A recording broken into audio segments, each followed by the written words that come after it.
Hello students, आज मैं लेकर के आई हूँ आपके लिए ह्यूमन ज्योग्राफी का लेटेस्ट क्वेश्चन पेपर। तो देखते हैं किस टाइप के क्वेश्चंस आए हैं ह्यूमन ज्योग्राफी के लेटेस्ट क्वेश्चन पेपर में। फर्स्ट पार्ट जो है उसमें वन वर्ड आंसर होते हैं, वन वर्ड या वन सेंटेंस में हमें लिखना है। तो देखते हैं किस टाइप के क्वेश्चंस आए हैं। पहला क्वेश्चन जो है, who is the writer of the famous book Cosmos. हाँ जी, कॉस्मोस का जो राइटर थे वो कौन थे? उनका नाम था अलेक्जेंडर वॉन हम्बोल्ट।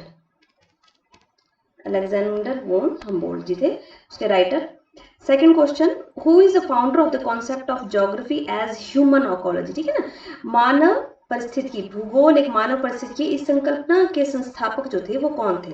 तो इस संकल्पना के संस्थापक थे एच बैरोज। एच बैरोज ने 1923 में, मैं ये बता दूं आपको, पूछा नहीं है लेकिन बता रही हूँ आपको, 1923 में ये संकल्पना दी थी और उनके अकॉर्डिंग जो geography as a human ecology. Third question पूछा गया है, which country of the world is most populated. हाँ जी, कौन सा पॉपुलेटेड है? तो अब जो लेटेस्ट आंकड़े आए हैं उसके अकॉर्डिंग जो है वो इंडिया नंबर 1 पर है, नंबर 2 पर है चाइना, नंबर 3 पर है USA United states of America और नंबर 4 पर है इंडोनेशिया। ठीक है जी, इंडोनेशिया 4th नंबर पर है। नेक्स्ट क्वेश्चन, अकॉर्डिंग टू 2011 वर्ष 2011 की जनगणना के आधार पर भारत का जनसंख्या घनत्व क्या है? हाँ जी, चौथा क्वेश्चन है। तो भारत का जनसंख्या घनत्व है 382 अकॉर्डिंग टू 2011 से, पर्सन पर स्क्वायर किलोमीटर। ठीक है, पर्सन पर स्क्वायर किलोमीटर। नेक्स्ट क्वेश्चन है, हाउ टू कैलकुलेट शिरस्य सूचकांक। है ना, रेसिस वाले चैप्टर से आया है। शिरस्य सूचकांक को कैसे जो है हम क्या करते हैं, कैसे कैलकुलेट करते हैं? तो शिरस्य सूचकांक को कैलकुलेट करने का सिंपल तरीका, इसका फॉर्मूला होता है CI, है ना, कैपेल इंडेक्स जिसे हम बोलते हैं, कैपेलिक इंडेक्स। इसके ऊपर लिखते हैं हम सिर की चौड़ाई, ऊपर आएगा सिर की चौड़ाई बटा सिर की लंबाई मल्टीप्लाई बाय 100। ठीक है।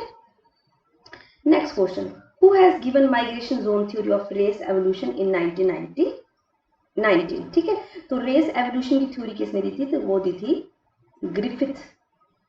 ये भी रेस के ह्यूमन रेस के चैप्टर से आया क्वेश्चन, ग्रिफिथ टेलर जी ने दी थी। ठीक है ना, माइग्रेशन जोन थ्योरी 1919 में। ठीक है, 1919 में। नेक्स्ट क्वेश्चन है, in world which language spoken by maximum population. हाँ जी, विश्व में कौन सी जो भाषा है सबसे अधिक बोली जाती है? तो नंबर 1 पर है चाइनीज। ठीक है, चाइनीज के बाद आ गया दूसरे नंबर पर है स्पेनिश, स्पेनिश के बाद तीसरे नंबर पर है इंग्लिश। ठीक है, तो 3 मेजर लैंग्वेजेस हैं। चाइनीज 1.3 बिलियन लोगों के द्वारा बोली जाती है। इसका एक मुख्य कारण ये भी है कि चाइना की जनसंख्या खुद बहुत अधिक है, तो उनको जो नेटिव लैंग्वेज है उनकी जो है वो चाइनीज है। स्पेनिश जो है 486 मिलियन और इंग्लिश जो है वो 380 मिलियन लोगों के द्वारा बोली जाती है। Next question, what is the main occupation of people. हाँ जी, ग्रामीण बस्तियों के लोगों का मुख्य व्यवसाय क्या होता है? तो वो होता है कृषि और एग्रीकल्चर। ठीक है, आसान क्वेश्चन पूछा गया है। Which continent has the highest population growth rate. हाँ जी, पॉपुलेशन ग्रोथ रेट कौन सी जगह का सबसे ज्यादा अधिक है? तो वो है अफ्रीका का। ठीक है, तो अफ्रीका जो है वो 2050 तक, है ना, 2050 तक जो है वहां की जनसंख्या जो है वो डबल हो जाएगी। ठीक है, ऐसा अनुमान है। वहां की जनसंख्या जो ग्रोथ रेट है, वृद्धि दर जिसे हम बोलते हैं, वो बहुत ज्यादा अधिक है। नेक्स्ट क्वेश्चन, लास्ट क्वेश्चन है, the urban places having maximum population more than 10 lakhs are known as metropolis. हाँ जी, ये ट्रू है या फॉल्स है? तो ये ट्रू है। ठीक है ना, तो उन नगरों को हम क्या कहते हैं? महानगर कहते हैं, जिनकी जनसंख्या 10 लाख से अधिक होती है। तो चलते हैं सेकंड पार्ट की तरफ। शॉर्ट आंसर टाइप क्वेश्चन, 25 से 50 वर्ड में इसका उत्तर देना है। पहला क्वेश्चन है, व्हाट आर द मेजर सब फील्ड ऑफ ह्यूमन ज्योग्राफी। हाँ जी, मानव भूगोल के कौन कौन से उप क्षेत्र हैं? तो उप क्षेत्र कौन कौन से हुए मानव भूगोल के? उप क्षेत्र हुए जैसे कि कल्चरल, सांस्कृतिक, कल्चरल ज्योग्राफी इसका उप क्षेत्र हो गया। इकोनॉमिक ज्योग्राफी, है ना, इकोनॉमिक, है ना, इकोनॉमिक ज्योग्राफी इसका उप क्षेत्र में आएगा।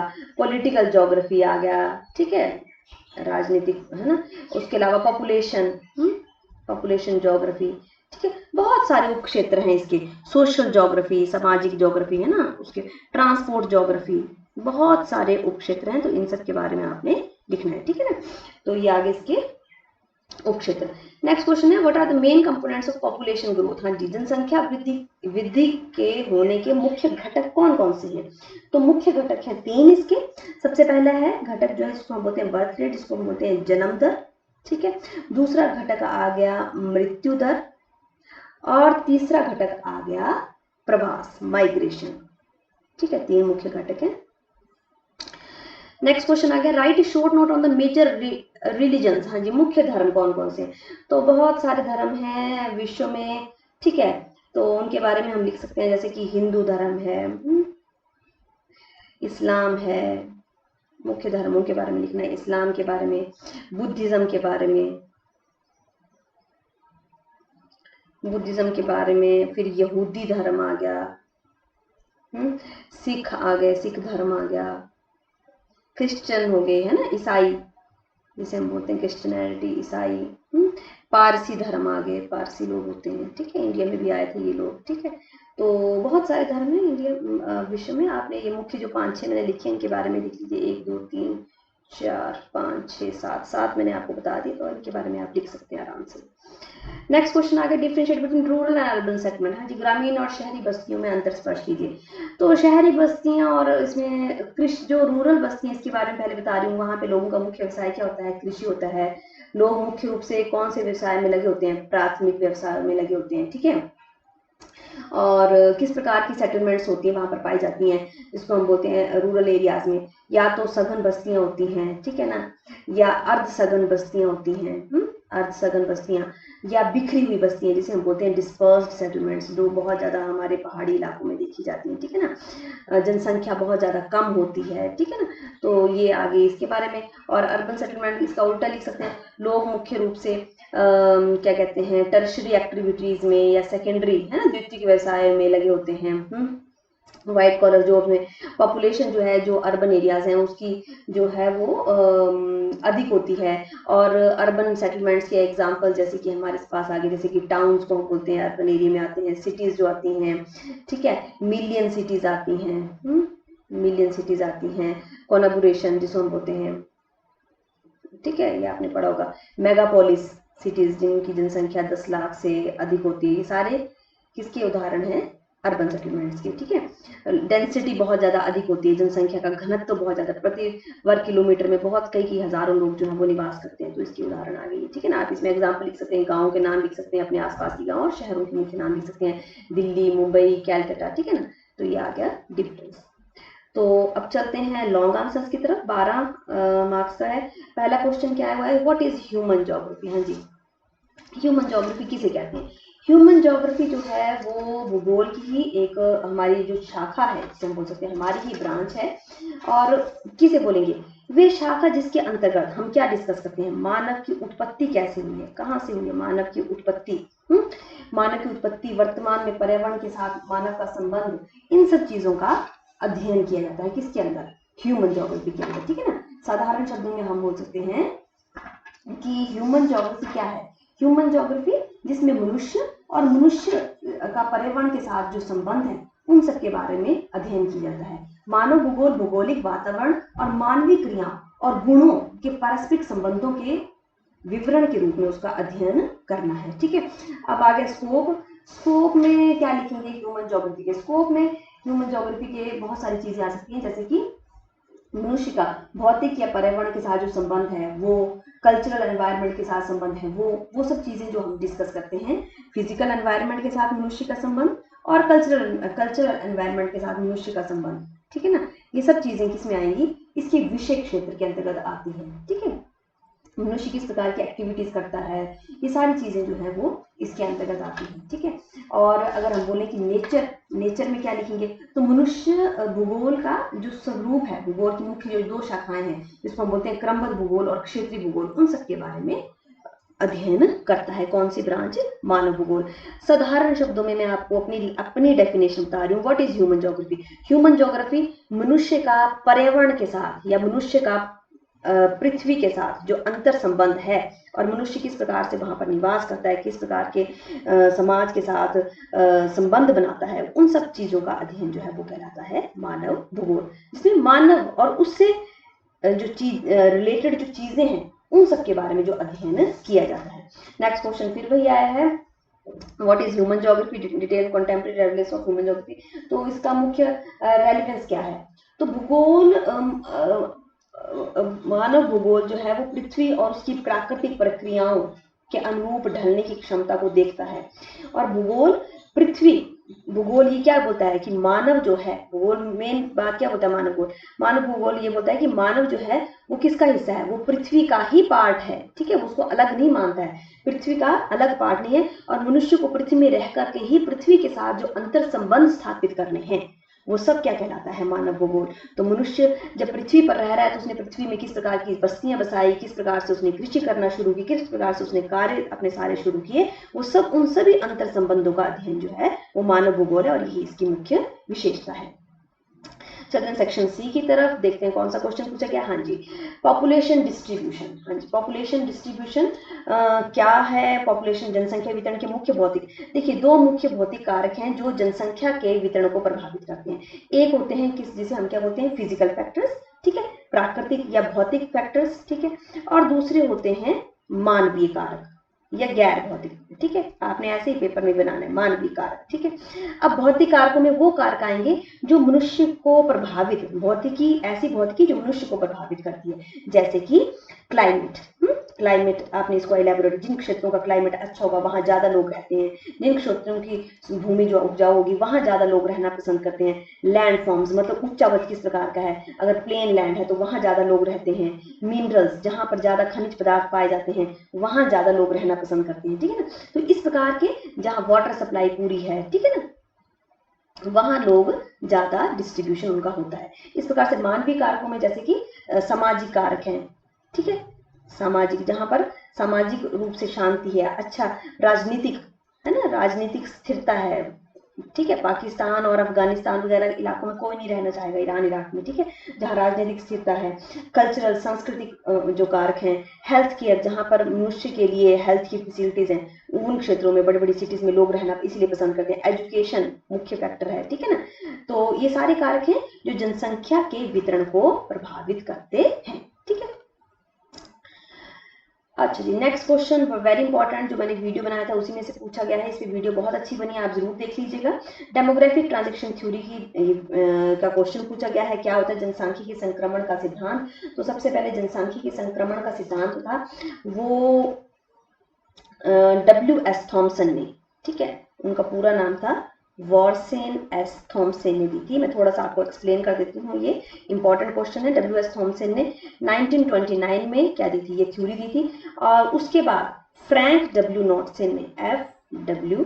नॉटसन ने ये दी थी थ्योरी 1945 में, ठीक है।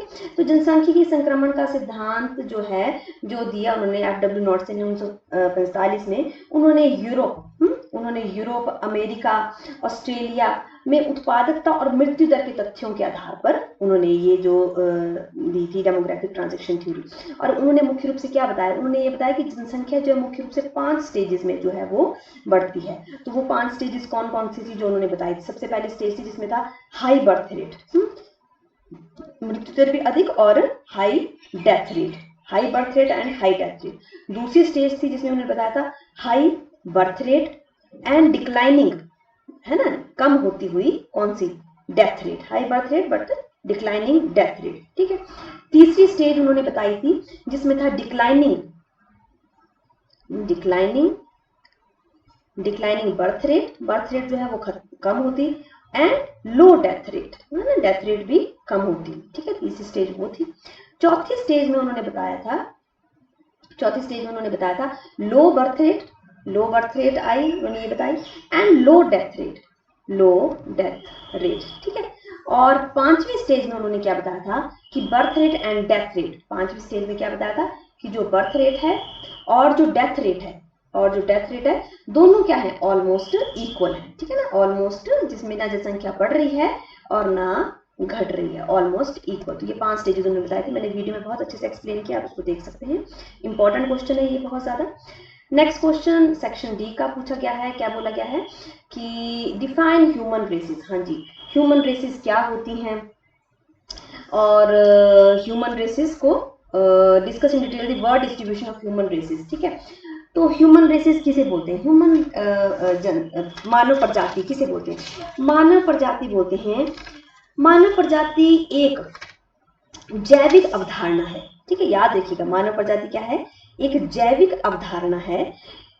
अवधारणा है जिसमें मानव का विभाजन कुछ स्थायी शारीरिक गुणों के आधार पर, ठीक है ना, किसके आधार पर किया जाता है, जिसमें मानव का विभाजन कुछ स्थायी शारीरिक गुणों के आधार पर जन्मजात संबंधों द्वारा प्रकट किया जाता है। ठीक है ना, जब हम पैदा होते हैं तो हम ये डिसाइड करके नहीं पैदा होते कि हमने निग्रो बनना है या ऑस्ट्रेलियन बनना है, वो हमारे जन्मजात गुणों के आधार पर निर्धारित किया जाता है। और मानव की कई प्रजातियां हैं जो शारीरिक लक्षणों के आधार पर वंशानुक्रम अनुसार एक दूसरे से भिन्न होती हैं। ठीक है, और ग्रिफिथ टेलर ने जो वर्गीकरण दिया था, उन्होंने मुख्य रूप से 6-7 प्रजातियों का नाम दिया था, जिसमें था सबसे पहले निग्रेटो था, फिर निग्रो उन्होंने प्रजाति बताई, फिर ऑस्ट्रेलियोइड बताई। ठीक है ना, अलग अलग उनमें अलग अलग उनके शारीरिक लक्षणों के आधार पर बताई उन्होंने। ऑस्ट्रेलियोइड बताई, मेडिटेरेनियन बताई, ठीक है, मेडिटेरेनियन के बाद बताई नॉर्डिक बताई।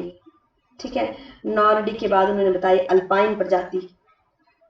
ठीक है, अल्पाइन प्रजाति और मंगोलोइड प्रजाति। ठीक है, ये मुख्य प्रजाति उन्होंने बताई। उसके बाद नेक्स्ट क्वेश्चन है भाषा। हाँ जी, भाषा से आप क्या समझते हैं, और right A detail discussion on languages. तो भाषा किसे हम बोलेंगे, भाषा किसी भी संस्कृति का एक अभिन्न अंग है, और भाषा के बिना किसी भी संस्कृति का अस्तित्व नहीं हो सकता है। ठीक है ना, किसी भी संस्कृति का भी, जिससे हम अपने विचार दूसरों तक पहुंचाते हैं, वो सब क्या कहलाती है, वो भाषा कहलाती है, जिसे हम बोल सकते हैं और लिख सकते हैं। डिस्ट्रीब्यूशन ऑफ मेजर लैंग्वेजेस, तो डिस्ट्रीब्यूशन में क्या आएगा, डिस्ट्रीब्यूशन में मैंने आपको बताया चुकी हूँ पहले ही, सबसे ज्यादा बोली जाने वाली भाषा चाइनीज है, हिंदी है, देन है ना इंग्लिश है ना, ऐसे बहुत सारी भाषाएं हैं जो बोली जाती हैं, उनके बारे में हमने डिटेल में लिखना है। ठीक है, चलते हैं नेक्स्ट क्वेश्चन की तरफ, सेक्शन ई की तरफ। What do you understand by settlement. हाँ जी, सेटलमेंट किसे हम बोलते हैं, बस्तियां किसे हम बोलते हैं, तो सेटलमेंट बोलते हैं बस्तियां। बस्तियां मानव का एक संगठित आश्रय है, जिसे भवन कहलाता है, तथा आने जाने के लिए जिन मार्गों का उपयोग किया जाता है वो रास्ता कहलाता है। तो बस्तियां किसे बोलेंगे, वो स्थिर आश्रय जहां पर मनुष्य रहता है, निवास करता है और टिक करके वहां पर कृषि करता है और अपने क्रियाकलापों को अंजाम देता है, उसे हम कहेंगे बस्तियां। ठीक है, अब इसमें पूछा गया रूरल और अर्बन सेटलमेंट, बहुत ईजी है। रूरल सेटलमेंट्स वो सेटलमेंट्स हैं जहां खुला स्थान होता है ना, खुला स्थान होता है और विस्तृत भूमि होती है, भूमि बहुत ज्यादा अधिक पाई जाती है, वहां पर खेत होते हैं, और लोगों की जनसंख्या का घनत्व में पीछे बता चुकी हूँ कम होता है अपेक्षाकृत। ठीक है ना, और मनुष्य साधारण जीवन जीते हैं, प्राथमिक व्यवसाय में लगे होते हैं, उन्हें हम बोलते हैं ग्रामीण बस्तियां। और शहरी बस्तियां उल्टा आ गया, जहां पर जनसंख्या का घनत्व अधिक है, ठीक है, और जहां पर लोग ज्यादा जनसंख्या में रहते हैं, लोग द्वितीय कार्यों में संलग्न होते हैं। ठीक है, और घनत्व अधिक है, वहां पर सारे हमारे पास फैसिलिटीज अवेलेबल रहती हैं। ठीक है, वो सारी की इकोनॉमिक एक्टिविटियों में आर्थिक आधार पर लोग ज्यादा वहां पर जुड़े होते हैं, वो सारी बस्तियां क्या कहलाती हैं, शहरी बस्तियां कहलाती हैं। और शहरी बस्तियों के उदाहरण है जैसे कि कॉम्पैक्ट सेटलमेंट आ गई या न्यूक्लिएटेड सेटलमेंट आ गई, ठीक है ना, लीनियर शेप सेटलमेंट आ गई, आई शेप सेटलमेंट आ गई, ठीक है ना, ऐसी बहुत सारी टाइप्स हैं। तो अभी ये आ गई इन दोनों के डिफरेंस दोनों में। हाँ जी, लास्ट क्वेश्चन है व्हाट इज वर्ल्ड अर्बनाइजेशन, विश्व में नगरीकरण क्या है। तो विश्व में नगरीकरण टुडे आज 56% जो है पूरी विश्व की जनसंख्या जो है, और करीबन 4.4 बिलियन जो है वो जनसंख्या जो है वो शहरों में निवास कर रही है, और तकरीबन 2050 तक ये डबल होने की आशंका है। और पैटर्न क्या है वर्ड के, इसका पैटर्न है वर्ड अर्बनाइजेशन का कि कहीं पर बहुत ज़्यादा हाई डेंसिटी वाले कुछ ऐसे क्षेत्र हैं जहाँ पर लोग रहते हैं, जहाँ पर कई ऐसे क्षेत्र हैं जहाँ पर मीडियम जनसंख्या वाले लोग रहते हैं, और कई ऐसे क्षेत्र हैं जहाँ पर लो डेंसिटी वाले लोग रहते हैं। तो सहूलतों के हिसाब से जहाँ भोजन, पानी, जलवायु, फैसिलिटीज, एजुकेशन, वो सब फैसिलिटीज जहाँ पर अवेलेबल है वहाँ पर जो जनसंख्या का घनत्व है वो बहुत ज़्यादा अधिक है। ठीक है, तो आई होप आपको इस पेपर से मैंने थोड़ा एक्सप्लेन किया है। इस पे वीडियोस भी काफ़ी बने हैं, आप उन सब वीडियोस को ज़रूर देखें, और ये बहुत इंपॉर्टेंट क्वेश्चन है, और आई होप आपको इस पेपर से काफ़ी मदद मिली होगी। मिलते हैं जल्दी नेक्स्ट वीडियो में, टिल देन गुड बाय।